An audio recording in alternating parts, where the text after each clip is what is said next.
Веста од Вашингтон загруби ги испразни поставените шатори на ДУИ пред Уставниот суд. Само неколкумина верни партиски преврзаници остана во така наречената одбрана на албанскиот јазик, што се обиде да ја продаде Ахмети. Дека вештачки создадени од балон за некаква си одбрана на интересите на албанците е веќе пукнат, се виде уште вечерта кога 8 на Веста загруби.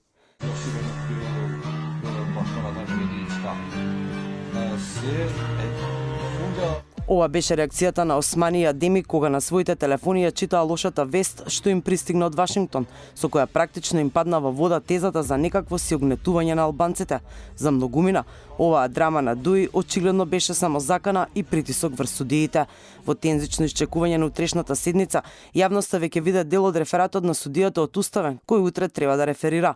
Според информациите на порталот 360, Уставен ниту ќе го укине, ниту ќе ја запре примената на законот, бидејќи е втемелен во Уставот. Конкретно, според пишувањата, Уставен смета дека треба да се поведе постапка за символите на парите и употребата на албанскиот јазик во кривичните постапки, но не и за униформите, документите од матичните книги и употребата во институциите каде што доминира албанското население. За дел од овие забелешки се произнесе Венецијанската комисија во 2019.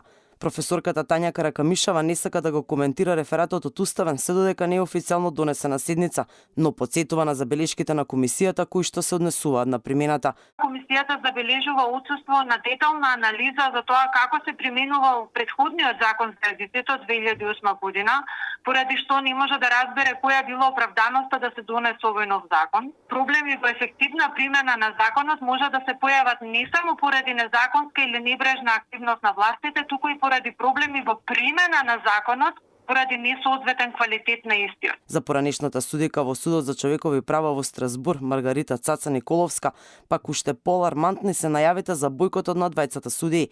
Јавноста мора да ги знае аргументите за нивните одлуки.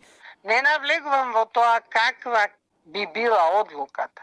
Тоа е на нив истите да одлучат која одлука ќе ја донесат. Меѓутоа, јавноста треба да ги знае аргументите за таквата одлука. Уставен суд треба да одлучува по 13 иницијативи поднесени од 46 експерти, професори и представници од политички партии кои што оспоруваат 18 членови. Во иницијативите се наведува дека законот не бил донесен со двотретинско мнозинство и дека не бил разгледан од релевантни собраниски тела.